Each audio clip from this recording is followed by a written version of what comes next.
Welcome to my study today. We're going to have a look at much, many and a lot, and I'll show you how to improve your spoken English by using a lot. But to do that, you have to recognise the difference between a negative and a positive sentence. So we'll work through some of those to see how we can do that. Oh, and at the end, there is an exercise for you to practice. Let's get started. Much, many and a lot mean a big amount. And we can use much with uncountable nouns. We haven't got much time. I didn't have much luck. Time and luck are both uncountable nouns.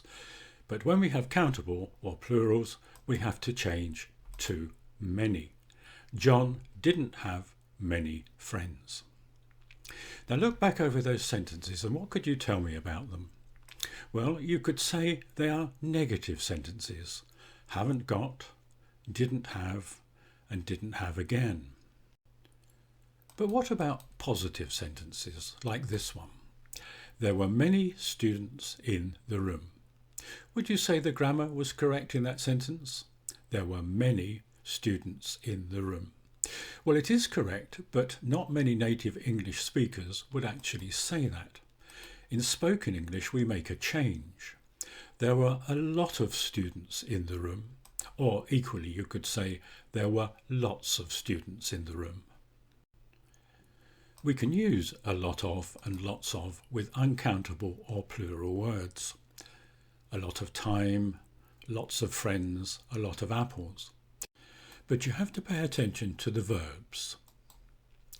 A lot of plus a plural word needs a plural verb. There were a lot of apples on the tree. Lots plus a singular word needs a singular verb. There is lots of money in the bank. You need to be able to identify positive and negative sentences to make this work. So let's look at some of these sentences which are negative. He hasn't got much money. You haven't done much. There's not much tea in this pot. The chef hasn't put much salt in it, and she hasn't many children.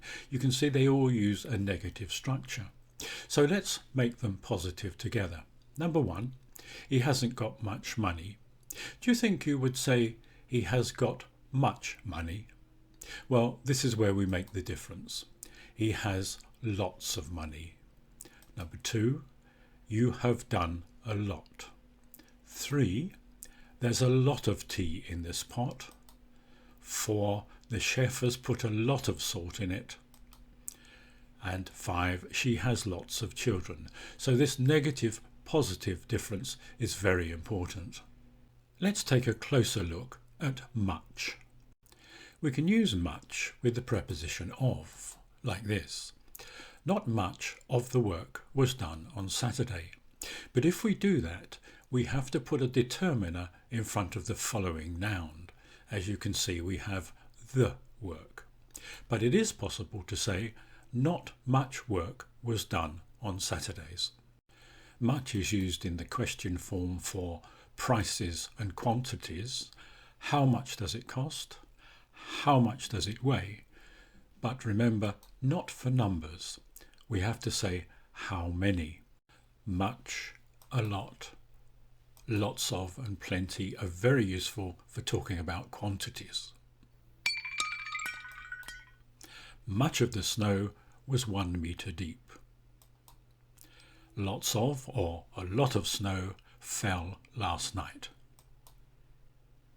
We had plenty of snow last night.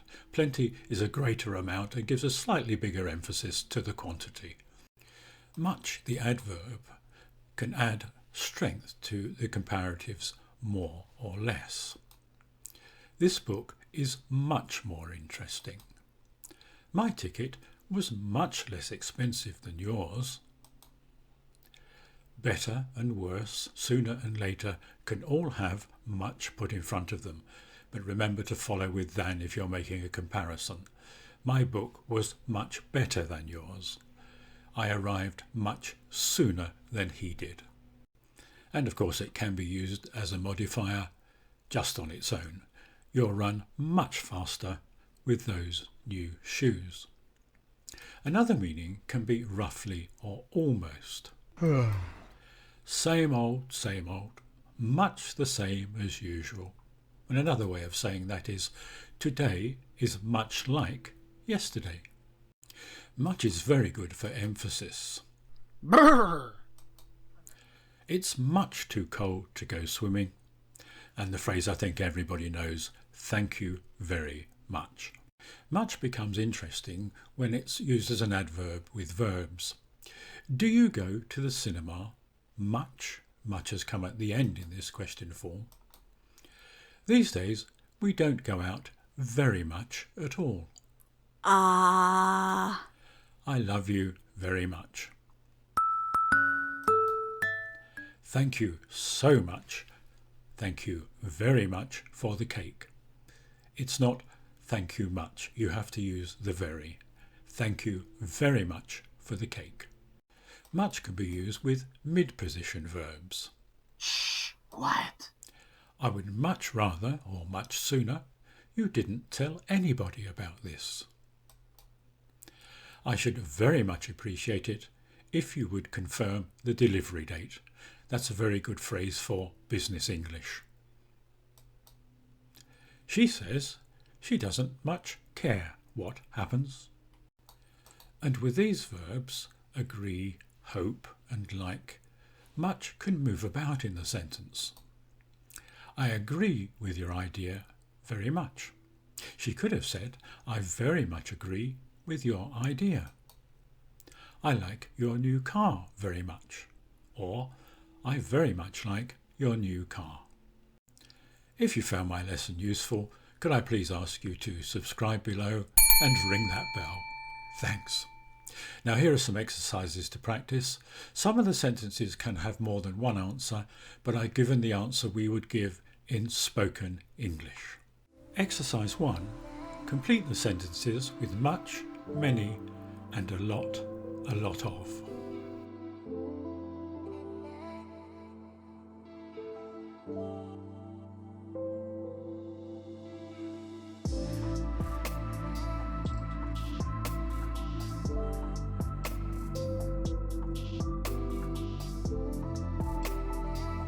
Exercise 1 answers. These are the spoken English answers.